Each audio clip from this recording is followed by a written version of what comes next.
नमस्कार। गुजरात के चुनाव में क्या होगा यह समझना मुश्किल होता जा रहा है। जैसे चुनाव नज़दीक आया है, चुनाव से एक दिन पहले समीकरण ऐसे बने हैं, इस तरह का घटनाक्रम हुआ है और पार्टियों और नेताओं की रैलियों में ऐसी बातें कही गई हैं जिनसे गुजरात के चुनाव का सस्पेंस बढ़ गया है।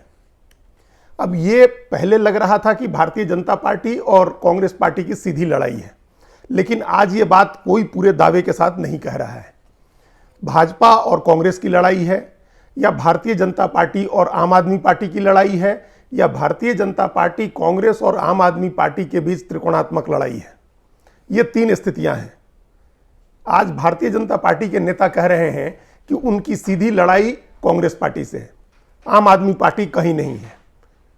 मतदान से एक दिन पहले, पहले चरण के मतदान से एक दिन पहले, यानी बुधवार को एक इंटरव्यू अमित शाह का पीटीआई और भाषा की तरफ से प्रसारित किया गया। पीटीआई और भाषा को दिए इंटरव्यू में अमित शाह ने कहा कि हो सकता है कि इस बार के चुनाव में आम आदमी पार्टी का खाता भी न खुले। उन्होंने कहा कि कांग्रेस पार्टी ही मुख्य विपक्षी पार्टी है, लेकिन उसकी स्थिति भी बहुत खराब है।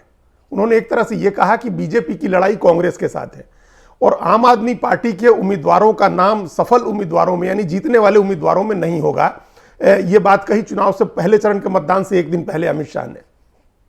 तो इस बात का बड़ा मतलब है।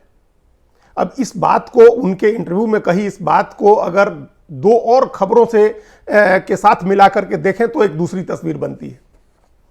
मतदान से पहले चरण के मतदान से एक दिन पहले खबर आई कि गुजरात में भारतीय जनता पार्टी ने यह तय किया है या अपने प्रवक्ताओं को यह निर्देश दिया है कि किसी भी टेलीविजन की बहस में वो आम आदमी पार्टी के साथ जहां बहस हो रही हो वहां न जाए।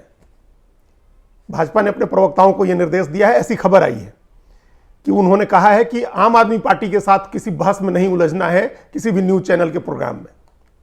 और दूसरी खबर यह आई है कि वहां गुजरात में जो प्रमुख अखबार है गुजराती भाषा के, उनको कहा गया है कि आम आदमी पार्टी का विज्ञापन नहीं छापना है या आम आदमी पार्टी के किसी उम्मीदवार का विज्ञापन नहीं लेना है।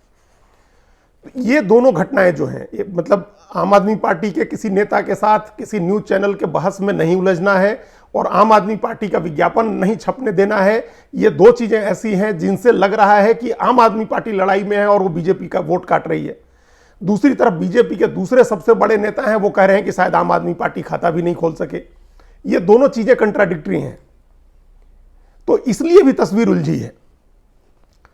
अगर बीजेपी का नेता, बीजेपी के प्रवक्ता आम आदमी पार्टी के साथ बहस में नहीं जाना चाहते हैं, इसका मतलब है कि वो नहीं चाहते हैं कि किसी भी तरह का एडवांटेज कोई आम आदमी पार्टी को मिले।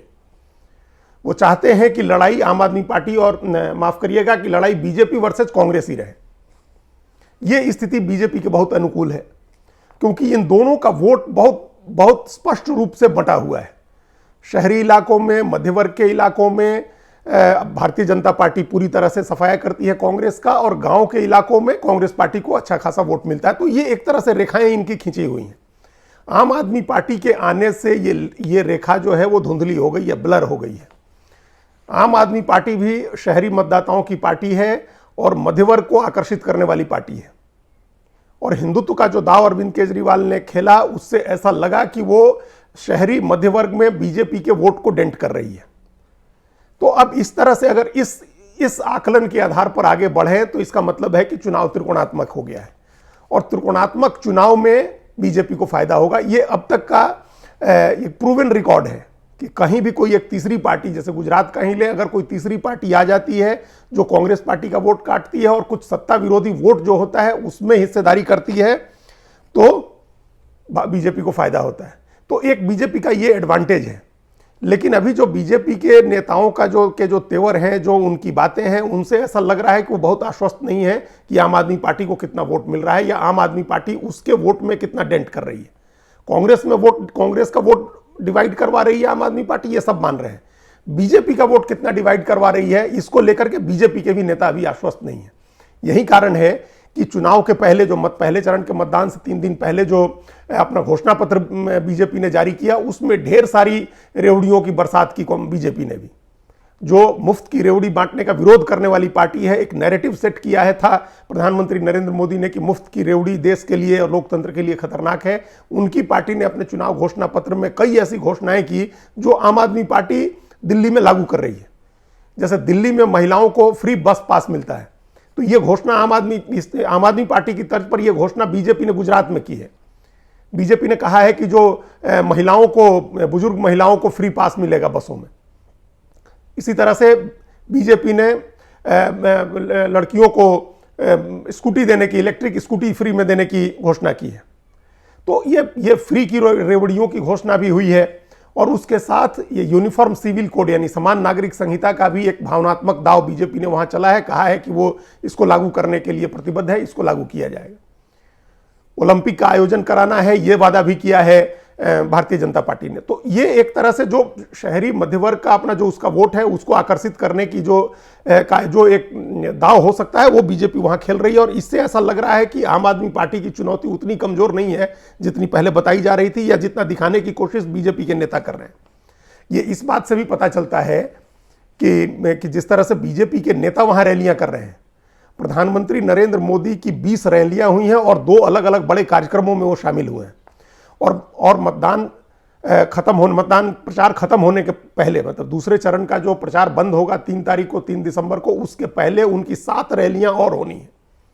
1 तारीख को, जिस समय 1 तारीख यानी गुरुवार को, जिस समय पहले चरण की 89 सीटों पर मतदान हो रहा होगा, उस समय प्रधानमंत्री की 3 सभाएं होंगी। जिन इलाकों में मतदान हो रहा होगा उसके आसपास के इलाकों में प्रधानमंत्री की सभाएं होंगी। 3 सभा करनी है उनको, और ये तीनों जो सभाएं हैं उनकी वो ऐसे इलाकों में होंगी जो मतदान वाले इलाके में के नज़दीक हैं। जैसे पंचमहल में 1 जगह सभा होनी है गुरुवार को प्रधानमंत्री की, और छोटा उदयपुर में 2 जगह सभा होनी है। तो प्रधानमंत्री की सभाएं आमतौर पर न्यूज़ चैनलों में लाइव चलती हैं और सोशल मीडिया में भी उसका लाइव प्रसारण होता है। प्रधानमंत्री खुद भी ट्वीट करते हैं, बीजेपी के ट्विटर हैंडल से ट्वीट होता है।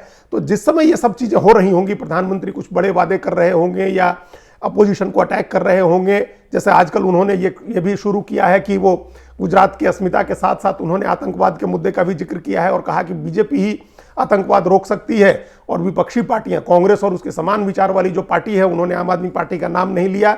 ये लोग आतंकवाद को शॉर्टकट समझते हैं चुनाव जीतने का। तो इस तरह की बातें जिस समय प्रधानमंत्री कह रहे होंगे, उस समय उधर चुनाव हो रहे होंगे 89 सीटों पर और प्रधानमंत्री की सभा हो रही होगी। तो प्रधानमंत्री की इतनी सक्रियता, उनका इतनी मेहनत करना भी इस बात का एक कहीं ना कहीं ये संकेत है कि बीजेपी इस चुनाव को बहुत गंभीरता से ले रही है, वो हल्के नहीं ले रही है। तो एक तरफ आम आदमी पार्टी को कमतर दिखाने की कोशिश है कि वो कहीं लड़ाई में नहीं है, उसका हो सकता है खाता भी न खुले। दूसरी तरफ आम आदमी पार्टी का जो चुनावी एजेंडा है, जो उसके चुनावी वादे हैं, या जहां जो आम आदमी पार्टी के शासन वाले राज्यों में जो बातें लागू हैं उनका वादा किया जा रहा है। तो ये दोनों बातें एक दूसरे का कंट्राडिक्शन करती हैं। जहां तक कांग्रेस पार्टी की बात है, तो उसने शुरू से, पहले दिन से उसका यह है कि प्रधानमंत्री ने कह दिया, और उसके बाद से बीजेपी वाले, कांग्रेस के नेता इसको सचमुच मानने भी लगे कि उनका प्रचार गांवों में हो रहा है और बहुत बहुत जमीनी स्तर पर हो रहा है। जबकि ऐसी कोई बात नहीं है। जो गांव में कांग्रेस का वोट है, पारंपरिक वोट है, वो वोट है। ऐसा नहीं है कि देश भर के कांग्रेस के नेता जाकर के गुजरात के गाँव में प्रचार कर रहे हैं, या डेरा डाले हुए हैं, या मतदाताओं को समझा रहे हैं कि कांग्रेस कितनी अच्छी है, या बीजेपी के 27 साल के राज में उनके लिए क्या बुरा हुआ है। तो एक दिन राहुल गांधी ने अपनी भारत जोड़ो यात्रा स्थगित करके 21 तारीख को सिर्फ एक दिन की एक रैली की उन्होंने। उस दिन 2 रैलियां की, एक दिन वो गए। तो कुल मिलाकर के ये जो वो सिनारियो है कांग्रेस का, वो ये है कि वो अपने परंपरागत वोट बैंक के पर डिपेंडेंट है, और वो समझ रही है कि जो बीजेपी विरोधी वोट है उसमें जो उसको मिलता रहा है, उसमें थोड़ा बहुत ऊपर नीचे होकर के वो वोट मिल जाएगा। कुछ नेता इस मुगालते में भी हैं कि गाँवों में बड़ी नाराजगी है, या गाँव में कांग्रेस पार्टी का वोट अपने आप पक गया है और वो वोट मिल जाएगा। तो ये तस्वीर है चुनाव से ठीक पहले की। अब चुनाव से पहले कांग्रेस के राष्ट्रीय अध्यक्ष भी गए वहां, मल्लिकार्जुन खड़गे। उन्होंने जाकर के एक बयान दिया जिसको लेकर के काफी विवाद हुआ। उन्होंने कहा कि प्रधानमंत्री के नाम पर ही सारे चुनाव लड़े जाते हैं। हर जगह प्रधानमंत्री के नाम पर, प्रधानमंत्री खुद अपने नाम पर वोट मांगते हैं। लोकसभा में उन्हीं को वोट दीजिए, विधानसभा में उन्हीं को वोट दीजिए, म्युनिसिपल कॉरपोरेशन के चुनाव में भी उन्हीं को वोट दीजिए। ये कहते हुए उन्होंने एक लाइन बोल दी। उन्होंने कहा कि उनके क्या 100 सिर हैं, रावण की तरह हैं वो। तो इस बात पर विवाद हो गया। अब ये नहीं माना जा सकता है कि मल्लिकार्जुन खड़गे जैसा सीजन्ड नेता ने रावण की तुलना अनायास कर दी प्रधानमंत्री के साथ। वो एक सुविचारित बात होगी और वो चाह रहे होंगे कि जो कांग्रेस का कैंपेन पूरी तरह से बैठा हुआ है और हर जगह बीजेपी दिख रही है या आम आदमी पार्टी दिख रही है, वहां कांग्रेस दिखे, कुछ चर्चा हो, बेशक निगेटिव चर्चा हो लेकिन वो चर्चा हो। तो अपने इस एक वो एजेंडे में वो सफल हुए। कांग्रेस की चर्चा हुई है चुनाव से, मतदान से एक दिन पहले, 2 दिन पहले जब प्रचार बंद हुआ तब से लेकर के और 24 घंटे पहले तक उसकी चर्चा चलती रही है। बीजेपी ने अटैक किया, उस पर फिर कांग्रेस ने सफाई दी, ये सब चीजें हुई हैं। आम आदमी पार्टी के अरविंद केजरीवाल का एक दाव होता है जो हर जगह चलते हैं कि उन्होंने कहा कि अभी अभी एक सर्वे आया है। जिस समय प्रचार बंद हो रहा था, तो मतलब मंगलवार को शाम 5 बजे के पहले, प्रचार बंद होने के पहले उन्होंने कहा कि अभी अभी एक सर्वे आया है और उस सर्वे में पता चला है कि बीजेपी जा रही है और आम आदमी पार्टी की सरकार आ रही है। वो पहले एक दावा कर चुके हैं कि उनको 92 सीटें मिलेंगी आम आदमी पार्टी को और बीजेपी दूसरे नंबर पर रहेगी। तो ये स्थिति है, तीनों पार्टियों के अपने अपने दावे हैं। मतदान से एक दिन पहले की हम लोग बात कर रहे हैं और ये मतदान की तैयारियों के बीच की बात कर रहे हैं। किसी ने अपना क्षेत्र अगर कुछ थोड़ा बहुत छोड़ा भी है तो कांग्रेस ने छोड़ा है, बीजेपी और आम आदमी पार्टी ने पकड़ के रखा है। उनका प्रचार भी चल रहा है, उनकी तैयारियां भी चल रही हैं। और अब जो आंकड़े हैं, कुछ चुनाव से पहले चरण के मतदान के जो आंकड़े हैं वो नोट किए जाएं कि पहले चरण में 89 सीटों पर मतदान होगा। गुरुवार की सुबह 8 बजे से मतदान शुरू होगा, 5 बजे तक चलेगा। 89 सीटों पर मतदान होगा। इन 89 सीटों में कांग्रेस और बीजेपी सभी सीटों पर चुनाव लड़ रही है। आम आदमी पार्टी 88 सीटों पर चुनाव लड़ रही है। बहुजन समाज पार्टी ने 57 उम्मीदवार उतारे हैं और ओवैसी की पार्टी, असदुद्दीन ओवैसी की पार्टी MIM ने सिर्फ 6 उम्मीदवार उतारे हैं। जैसा पहले लग रहा था कि वो बहुत ज़्यादा उम्मीदवार उतारेंगे और मुस्लिम वोटों का डिवीजन करवाएंगे जिससे कांग्रेस को नुकसान होगा, बीजेपी को फायदा होगा, ऐसा नहीं हुआ है। कम से कम पहले चरण की बात हम लोग कर रहे हैं, उसमें उनके 6 उम्मीदवार हैं। इन 89 सीटों के लिए टोटल 788 उम्मीदवार मैदान में हैं। और ये चुनाव का इलाका है मोरबी, वो इलाका है जहां कल मतदान होगा। 1 तारीख को वोट पड़ेंगे मोरबी में, जहां का पुल गिर गया था, 150 लोगों की मौत हो गई थी। वो राजकोट के साथ आता है। तो राजकोट, मोरबी, कच्छ, पोरबंदर, जूनागढ़ का इलाका है। इसके 19 जिले हैं इन इलाकों के, जिन जिलों की 89 सीटों पर गुरुवार को मतदान होगा। और करीब 2 करोड़ मतदाता 788 नेताओं की, 788 उम्मीदवारों की किस्मत तय करेंगे। कल शाम 5 बजे तक इनकी किस्मत EVM में बंद हो जाएगी। गुजरात के 2 करोड़ लोगों से ये अपील भी है कि वो जितनी बड़ी संख्या में निकले, मतदान करें, लोकतंत्र की मजबूती में अपनी हिस्सेदारी निभाएं। धन्यवाद।